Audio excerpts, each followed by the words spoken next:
حضرت عمر بن الخطاب رضی اللہ عنہ کی زندگی اور ان کے حکومت کا دور اسلامی تاریخ میں ایک بہت اہم حصہ ہے۔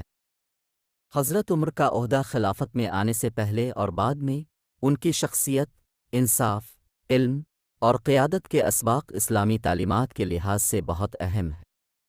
ان کے حکومتی دور کے دوران انصافی نظام، عدلیہ اور معاشرتی اصلاحات کے انداز میں بھی بہت سے اہم حقائق سامنے آتے ہیں۔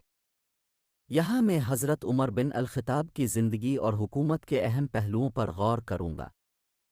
حضرت عمر بن الخطاب رضی اللہ عنہ کی زندگی۔ حضرت عمر بن الخطاب رضی اللہ عنہ کا ولادت نام عمر بن خطاب تھا اور وہ عرب قبیلہ بنی عدی کے قریش قبیلے میں پیدا ہوئے۔ ان کی پیدائش ہجرت کے 40 سال بعد ہوئی تھی، یعنی تقریباً 584 میلادی۔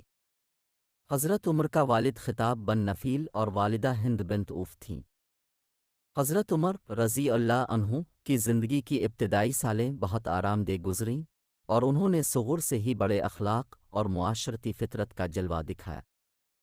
ان کی شخصیت کو بڑے پورے کے ساتھ نہایت ہموار اور مہذب قیاس کیا جاتا ہے۔ حضرت عمر نے جوانی میں تجارت کا کام شروع کیا اور ان کی کامیابی اس بات کی شہادت ہے کہ وہ ایک بہت ہوشیار اور سمجھدار تاجر تھے۔ ان کی زندگی میں ایک مہم جات کا واقعہ بھی بہت اہم ہے جب انہوں نے اسلام قبول کیا۔ حضرت عمر بہت محنتی اور مسلسل تلاش کر رہے ہیں اور انہیں حق کی تلاش میں کوئی کوشش بھی کم ہرگز نہیں آئی۔ انہوں نے کئی بار اس لیے اپنی زندگی بھی خطرے میں ڈالی، مگر انہوں نے اپنے ایمان اور حق کے لیے ہر کوئی قربانی دینے کو تیار رہے۔ حضرت عمر بن الخطاب رضی اللہ عنہ کی خلافت۔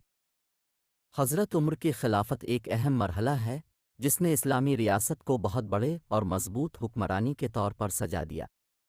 ان کی خلافت میں دینی اور دنیاوی معاملات کے حل کے لیے بہت سے اہم فیصلے کیے گئے۔ عدلیہ اور انصاف کی نظام بنانا۔ حضرت عمر رضی اللہ عنہ نے اپنی خلافت کے دوران عدلیہ کے نظام کو بہت مضبوط بنایا۔ انہوں نے عدل و انصاف کے نظام کی بنیاد رکھی اور قضا انصاف کو بڑے پورے اور معاشرتی روابط کے ساتھ بنایا۔ معاشرتی اصلاحات۔ حضرت عمر رضی اللہ عنہ کی خلافت میں معاشرتی اصلاحات کرنے کے لیے بھی بہت بڑے قدم اٹھائے گئے۔ انہوں نے مسلمانوں کے لیے مختلف سرکاری اداروں کی بنیاد رکھی، جیسے کہ بیت المال اور دیگر ادارے۔ انہوں نے فقیر و مسکینوں کی مدد کے لیے بہت سارے منصوبے آغاز کیے اور معاشرتی براہ راست حکومتی اداروں کی بنیاد رکھی۔ تعلیمی اصلاحات۔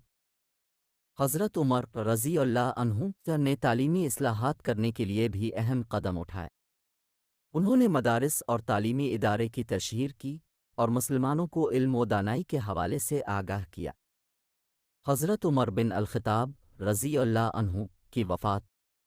حضرت عمر رضی اللہ عنہ کی خلافت کے دوران جب وہ فتح مکہ کے بعد مسجد نبوی کے منبر پر خطبہ دے رہے تھے، ایک منافق نے حضرت عمر رضی اللہ عنہ پر زہر برسایا۔ ان کی شدت سے زخمی ہونے کے بعد حضرت عمر رضی اللہ عنہ کا انتقال ہوا۔ ان کی شہادت ہجرت کے 23 سال بعد 644 میں ہوئی۔ انہیں انصاف اور عدل کے سفیر کے طور پر یاد کیا جاتا ہے اور ان کی قیادت اسلامی تاریخ کے ایک بڑے دور کے طور پر جانی جاتی ہے۔